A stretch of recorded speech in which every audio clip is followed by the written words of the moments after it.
नमस्ते बच्चों, स्वागत है आपका आज के इस लेक्चर में। आज का जो लेक्चर है वो है acid basis and salt, and इसका जो टॉपिक है वो भी एसिड बेसिस एंड सॉल्ट्स है। तो बच्चों, सबसे पहले हम देखेंगे न्यूट्रलाइजेशन रिएक्शन। तो न्यूट्रलाइजेशन रिएक्शन क्या होता है, पहले हम इस बात को समझेंगे। The reaction between an acid and a base to form salt and water is called a neutralisation reaction. यहाँ एसिड एंड बेस रिएक्ट होकर क्या बन रहा है बच्चों, सॉल्ट एंड वाटर बन रहा है, तो इसको ही हम न्यूट्रलाइजेशन रिएक्शन कहेंगे। तो we can say when an acid reacts with a base it gives salt and water। आइए बच्चों, इसके बाद देखते हैं reaction with of metal oxides with acids. जब एसिड किसी मेटल ऑक्साइड से रिएक्ट करता है तो वो क्या बनाता है। तो यहाँ जो हमने मेटल ऑक्साइड लिया है वो लिया है सी ओ कॉपर ऑक्साइड 2। तो acid react with metal oxide to form salt and water. For example copper oxide 2 a black metal oxide. ये जो कॉपर ऑक्साइड है ब्लैक मेटल ऑक्साइड है, इसका कलर ब्लैक है। Reacts with dilute hydrochloric acid HCl है to form a blue green coloured copper chloride solution. Copper chloride solution जो है बच्चों, इसका कलर याद रखिएगा, ब्लू और ग्रीन कलर है, और कॉपर ऑक्साइड का कलर ब्लैक है। यहाँ पे देखिए CO+2HCl रिएक्ट होकर दे रहा है CuCl2 प्लस वाटर। ठीक है बच्चों। अब देखिए reaction of non metallic oxides CO2 with base CaOH2। यहाँ पे बच्चों क्या है, bases react with non metallic oxide to form salt and water. यहाँ भी सॉल्ट एंड वाटर ही बन रहा है, तो नॉन मेटेलिक ऑक्साइड होने के बावजूद भी। तो यहाँ पे जो बेस लिया है हमने कैल्शियम हाइड्रोक्साइड लिया है, और जो हमारा नॉन मेटेलिक ऑक्साइड है वो कौन सा है, carbon dioxide, to form carbon calcium carbonate salt and water. तो यहाँ पे देखिए CaOH2 reacts with CO2 and gives CaCO3 plus H2O।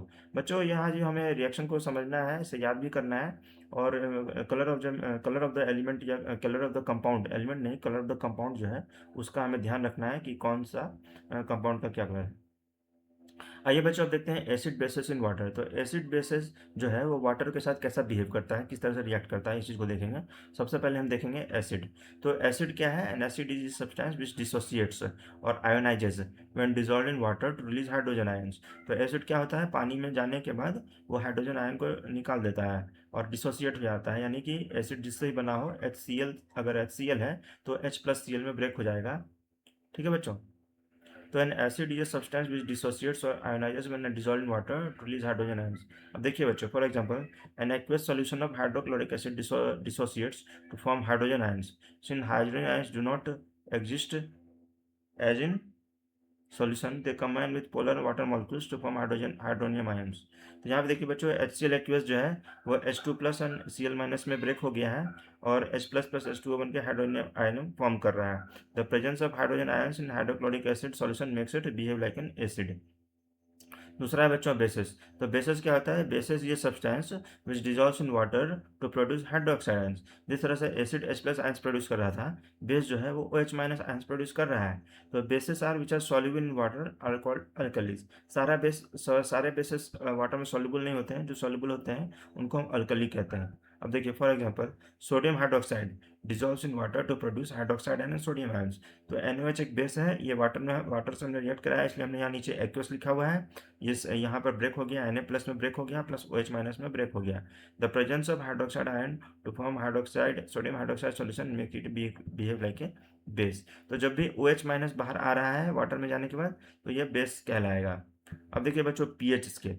तो पीएच स्केल क्या होता है, pH of a solution is the negative logarithm to base 10 of hydrogen ion concentration expressed in mole per liter। यहाँ unit कौन सा लिया गया है, मोल पर लीटर। मोल पर लीटर कॉन्सेंट्रेशन का यूनिट होता है। अब देखिए pH is equal to -log 10, यहाँ कॉन्सेंट्रेशन ऑफ हाइड्रोजन आयन। तो यहाँ देखिए लिखा हुआ है बच्चों pH इज इक्वल 7 न्यूट्रल। तो pH जब 7 होता है न्यूट्रल होता है, यानी कॉन्सेंट्रेशन ऑफ हाइड्रोजन आयन और कॉन्सेंट्रेशन ऑफ OH- सेम होता है। pH लेस देन 7 का मतलब एसिडिक होता है, और pH मोर देन 7 मतलब बेसिक होता है। तो जब भी एसिडिक होगा, सॉल्यूशन एसिडिक होगा, तो वहाँ पर जो H+ का कॉन्सेंट्रेशन है वो ज़्यादा होगा और OH का कम होगा। सॉल्यूशन जब pH 7 से ज़्यादा हो रहा है तो बेसिक होगा, यानी कॉन्सेंट्रेशन ऑफ OH- ज़्यादा होगा और H+ कम होगा।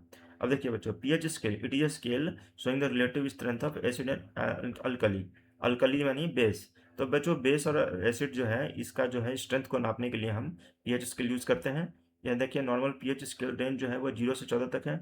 pH स्केल का रेंज जो है 0 से 14 तक है, और यहाँ पर लेफ्ट हैंड साइड में एसिडिक दिखाया गया है और राइट हैंड साइड में अल्कलाइन दिखाया गया है। तो जो बीच का जो 7 वैल्यू है, जो न्यूट्रल है, और इससे कम जो है वो एसिडिक है और इसके बाद का बेस है। अब देखिए बच्चों, यूनिवर्सल इंडिकेटर। यूनिवर्सल इंडिकेटर क्या है? In case of colourless liquid the accurate pH can be obtained by adding a universal indicator. It is a mixture of several indicators and shows different colours at different concentration of hydrogen ions in A solution. ठीक है, for example, N universal indicator produces green colour in neutral solution. Color changes from blue to violet as pH increases from 7 to 14. Color changes from yellow to pink and then to red. तो 7 से 1 जब होता है तो पहले yellow से pink हो जाता है और पिंक से रेड हो जाता है। अब देखिए बच्चों, importance of pH in everyday life. यहाँ देखिए हमारे डे टू डे लाइफ में पीएच का यूज है। सबसे पहला है importance of pH in everyday life. PH change on survival of animals. जब भी पीएच 7 to 7.8 के बीच में रहता है तो इंसान सर्वाइव करता है। अगर 5.6 से पीएच ऑफ रेन वाटर अगर मान लीजिए 5.6 से कम हो गया तो इसे कहते हैं एसिड रेन हो जाना। और जब एसिड रेन होता है बच्चों, तो आपने देखा ही होगा ताजमहल के ऊपर एक बार एसिड रेन हुआ था और उसका पूरा कलर चला गया था। तो it lowers the pH of the river water making the survival of aquatic life difficult. अगर बारिश होती है, अगर एसिड रेन होता है तो जो पानी में जो जीव जंतु हैं उनका भी पीएच वैल्यू कम हो जाएगा और उनके जीवन में काफ़ी मुश्किल आ जाएंगी। अब pH in our digestive system. देखिए बॉडी में भी कभी कभी क्या होता है, our stomach produces hydrochloric acid which helps in the digestion of food without harming the stomach. हमारे बॉडी में हाइड्रोक्लोरिक एसिड प्रस्तुत होता है जो हमारा खाना पचाने में हमारी मदद करता है। लेकिन कभी कभी इसकी मात्रा बहुत बढ़ जाती है, उस समय हमें बेस लेना पड़ता है, एंटासिड्स लेना पड़ता है बच्चों, जिससे हमारा एसिडिक जो है उसके पीएच को कम कर देता है वो, और तब जाके हमारा पेट दर्द ठीक हो जाता है। तो यहाँ पर जो हम एंटासिड्स यूज करते हैं वो मोस्टली मैग्नीशियम हाइड्रोक्साइड होता है या कैल्शियम बाइकार्बोनेट होता है। अब देखिए बच्चों, दांतों का सड़ना भी पीएच के कारण होता है। Tooth decay starts when the pH in the mouth falls below 5.5। Tooth enamel is made up of calcium phosphate which is the hardest substance in the body. देखिए कैल्शियम फॉस्फेट से बनता है, वो हार्डेस्ट सब्सटेंस है। It is insoluble in water but gets corroded when the pH in the mouth falls below 5.5। तो बच्चों यहाँ देखिए, bacteria present in the mouth produces acids due to degradation of sugar and food particles after eating. So hence to prevent tooth decay, the mouth should be rinsed after eating food and toothpaste, which are basic, should be used cleaning teeth to neutralize the excesses। तो देखिए बच्चों, यहाँ पे 3 use मैंने बताया आपको important है pH in everyday life. आप रियल लाइफ में और भी ज़्यादा यूजेस पढ़ेंगे।